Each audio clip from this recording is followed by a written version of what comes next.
Bismillahirrahmanirrahim. I begin in the name of Allah, the most gracious and the most merciful. It is indeed an honor for me to stand before you today to discuss a few topics with you all. So my dear participants, first of all, Assalamu alaikum wa rahmatullahi wa barakatuh.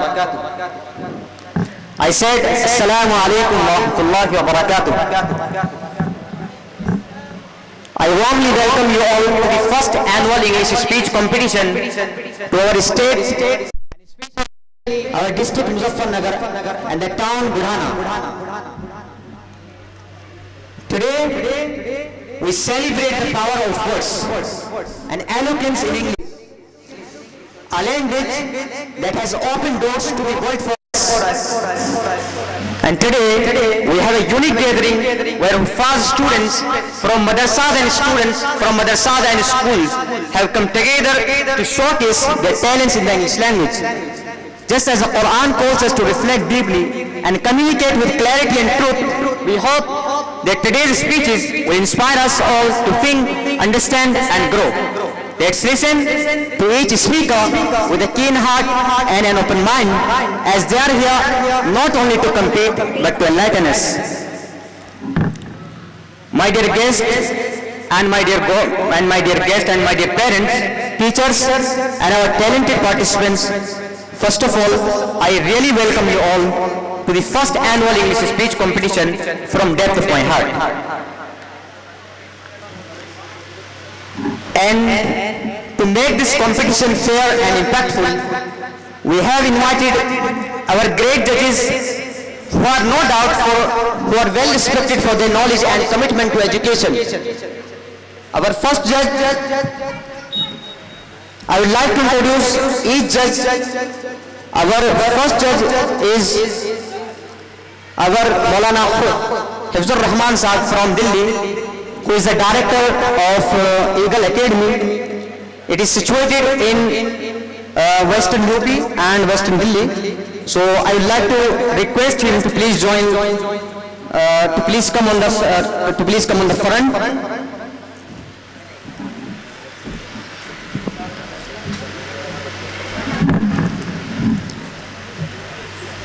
Secondly, I would like to call our second judge, who is no doubt a well-respected teacher of our Jamia Darul Falah Budhana. I would like to call him our Master Qamar sir to please come on the front and join us.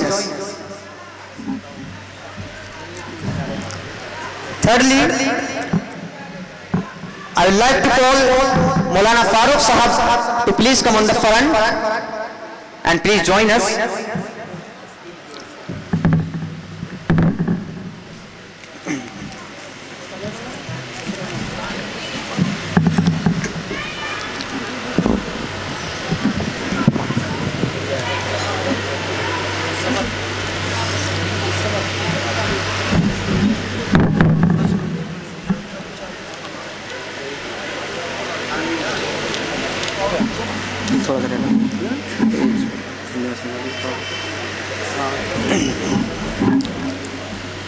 देखिए, हमारे इस English speech competition में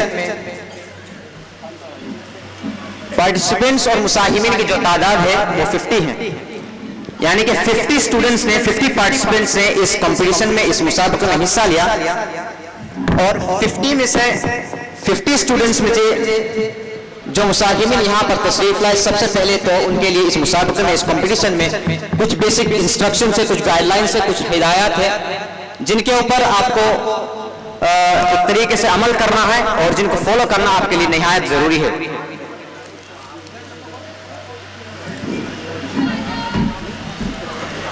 मैं सबसे पहले तो इंशाल्लाह English में बताने की कोशिश करूंगा, नहीं तो ये इंग्लिश कंपटीशन ही किस बात का, फिर जाहिर सी बात है। और उसके बाद हिंदी या उर्दू में या किसी दूसरी लैंग्वेज आपको बताने की कोशिश करूंगा ताकि आसानी से हर कोई समझ भी पाए।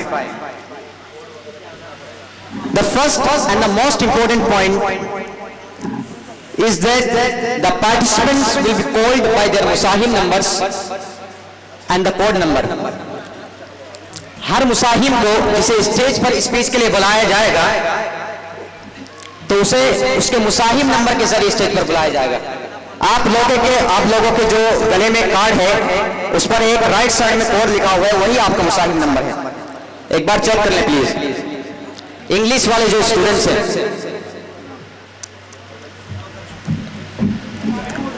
The second point, each participant will have to inform about their topic number and the code number. हर मुसाहिम जिसे स्पीच के लिए स्टेज पर बुलाया जाएगा उसे सबसे पहले इस स्टेज पर आने के बाद अपने टॉपिक नंबर और कोड नंबर के बारे में इन्फॉर्म करना है। आपका जो रजिस्ट्रेशन कार्ड है, आपका मुसाहिम कार्ड है, उस पर मेनली 4 चीजें मेंशन है। एक तो आपका नाम, फादर्स नेम और आपका टॉपिक नंबर, और राइट साइड में आपका कोड नंबर या आप मुसाहिम नंबर बोल सकते हैं। तो ये टॉपिक नंबर क्या है, तो याद कीजिए जब आपने इंग्लिश का फॉर्म फिल किया था तो इंग्लिश का फॉर्म फिल करते टाइम आपको उसके अंदर 6 टॉपिक्स लिखे हुए मिले थे। याद आया कुछ? उस 6 टॉपिक्स में से एक टॉपिक आपको सिलेक्ट करना था और उस एक टॉपिक की आपको तैयारी करके आनी थी। तो जाहिर सी बात है आप उसी टॉपिक की तैयारी करके आए होंगे, उसी टॉपिक की प्रिपरेशन करके आएंगे जिसकी आप अच्छे से, जिसके ऊपर आप कॉन्फिडेंस हो और इसके ऊपर यकीन हो कि मैं अच्छे से बोल सकता हूं।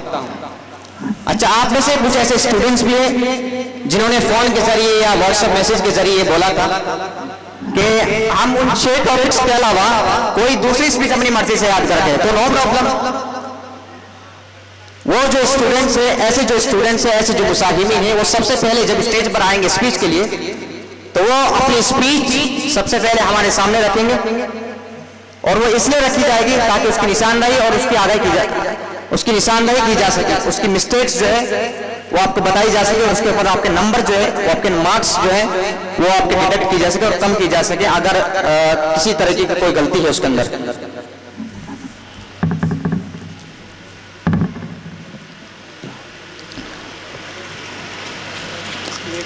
तो अब मान लीजिए आप में से किसी का टॉपिक नंबर है 5 और उसका मुसाहिम नंबर है 60। तो जब वो स्टेज के ऊपर आएगा तो सबसे पहले मैंने जैसे बोला पहले भी, उसे अपने टॉपिक नंबर और कोड नंबर के बारे में इन्फॉर्म करना है। तो वो जब स्टेज पर आएगा स्पीच के लिए उसे सबसे पहले बोलना है अस्सलाम वालेकुम व रहमतुल्लाहि व बरकातुहू, my topic number is 5 and my मुसाहिम नंबर इज 60। तो उससे होगा क्या, आपके जो जजेस हैं, आपके इंग्लिश के जो जजेस हैं, आपके जो हकम हजरात हैं, वो जिस पेपर के अंदर, जिस लिस्ट के अंदर या जिस पर्ची के अंदर आपको नंबर देंगे उसमें भी 2 चीजें मेंशन है, एक तो टॉपिक नंबर और कोड नंबर यानी कि मुसाहिम नंबर। तो जैसे ही आप बोलेंगे तो वो डायरेक्टली वो उस चीज के अंदर नोट करेंगे और उससे होगा क्या, जब उसका रिजल्ट आपको बाद में बनेगा तो उससे आसानी होगी आपका रिजल्ट बनाने में। तो इसलिए आपको सबसे पहले अस्सलाम वालेकुम रहमतुल्लाहि व बरकातुहू, my topic number is this and my मुसाहिम नंबर इज दिस, ये आपको सबसे पहले आके बोलना है अपनी स्पीच स्टार्ट करने से पहले। Third point, dear participants, please remember each speech should not exceed 5 minutes and to make you aware of the time, the first bell will be rung at 4 minutes and the second at 5. If anyone doesn't practice the same, the marks will be deducted accordingly. आपकी speech के करने का जो time रहेगा वो 5 minute है। 5 minute में आप अपनी स्पीच को खत्म कर देंगे। Brother Usman, I would like to call brother Usman to please come on the stage. वो आपका 5 मिनट का टाइमर सेट करेंगे और 5 मिनट पर 4 मिनट जब हो जाएगी तो 4 मिनट पर वो एक घंटी बजाएंगे और दूसरी घंटी जो बजेगी, जो फाइनल भी होगी, वो 5 मिनट पर बजाएंगे। तो अगर 5 मिनट के बाद भी आप अपनी स्पीच को खत्म नहीं कर रहे हैं तो आपके जो मार्क्स है, आपका जो स्कोर है उसमें कमी होगी और आपके जो जज हैं उसका फैसला करेंगे, उसे डिसाइड करेंगे।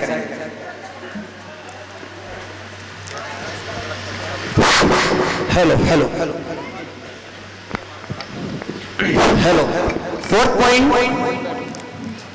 respected judges and participants, please keep in mind the various criteria on which you will be marking the participants, including clarity, body language, fluency and overall delivery of the speech. अब जाहिर है ऐसा तो है नहीं कि किसी एक चीज की बुनियाद पर या किसी एक चीज के बेस पर आपको नंबर मिलेंगे। इस मुसाबका में, इस कंपटीशन में जो इंग्लिश का मुसाबका हो रहा है उसके अंदर चार चीजें हैं, चार क्राइटेरिया जिनके बेस पर आपको नंबरात मिलेंगे। First and the most important point is your clarity, जिसके 35 नंबर है। क्लैरिटी आपको जानते ही होंगे, आपका प्रोनाउंसिएशन, आपका तलफ्फुज, आपका रिदम, आपका वे ऑफ स्पीकिंग, आपके टोन, आपका वे ऑफ कम्युनिकेशन, जिस तरीके से आप बातचीत कर रहे हैं, ये सारी चीजें इसके अंदर इंक्लूड होंगी। आप किस कंसिस्टेंसी के साथ, आप किस फ्लो के साथ स्पीच कर रहे हैं, ये भी इसके अंदर इंशाल्लाह दिए जाएंगे। इसके जो मार्क्स हैं, इसका जो स्कोर है वो 35 नंबर है। एंड इंशाल्लाह I myself will be responsible for that. ये जो मार्क्स है, ये जो 35 नंबर है, इंशाल्लाह मेरी खिदमत में रहेंगे। Second is your body language, आप किस कॉन्फिडेंस के साथ, आप किस एतबार के साथ अपनी स्पीच को कर रहे हैं। आप जब स्पीच कर रहे हैं या आप किसी से जब बात कर रहे हैं तो आपका हैंड कहाँ, आप हाथ किस तरीके से कर रहे हैं, आपका आई कॉन्टेक्ट कहाँ है, ये सारी चीजें इसके अंदर इंक्लूड होंगे। आपके अंदर कोई हेजिटेशन तो नहीं है, आपके अंदर कोई डिस्ट्रैक्शन तो नहीं है, या फिर आपके अंदर कोई झिझक तो नहीं है, हिचकिचाहट तो नहीं है, आप डर तो नहीं रहे, किसी तरीके से आप नर्वस तो नहीं हो रही। ये सारी चीजें इंशाल्लाह इसके अंदर इंक्लूड होगी। और इसके अंदर इसके जो मार्क्स हैं वो 25 नंबर हैं इंशाल्लाह, तो आप प्लीज इसका ख्याल रखें। Third point is your fluency, किस फ्लुएंसी के साथ आप, किस फ्लो के साथ आप बात कर रहे हैं, किस फ्लो के साथ आप स्पीच कर रहे हैं, ये फ्लुएंसी के अंदर आएंगे और इसके 20 नंबर हैं। Fourth and the last point is your delivery, overall delivery of the speech. मिसाल के तौर पर आप स्पीच खत्म कर लेते हैं, आप अपनी बात को खत्म कर देते हैं, तो आपकी स्पीच के करने के बाद ऑडियंस के ऊपर क्या इम्पैक्ट करा, क्या असर पड़ा, आपने अपनी ऑडियंस के साथ कोई अट्रैक्शन, कोई इंटरेक्शन बनाया कि नहीं बनाया, कोई स्ट्रॉन्ग कनेक्शन है कि नहीं आपकी ऑडियंस के साथ। ये सारी चीजें लास्ट वाले पॉइंट यानी कि डिलीवरी के अंदर इंक्लूड होगी। और इसके 20 नंबर है। पहले जो 35 नंबर है वो इंशाल्लाह मेरी खिदमत में रहेंगे। सेकंड बॉडी लैंग्वेज, जिसके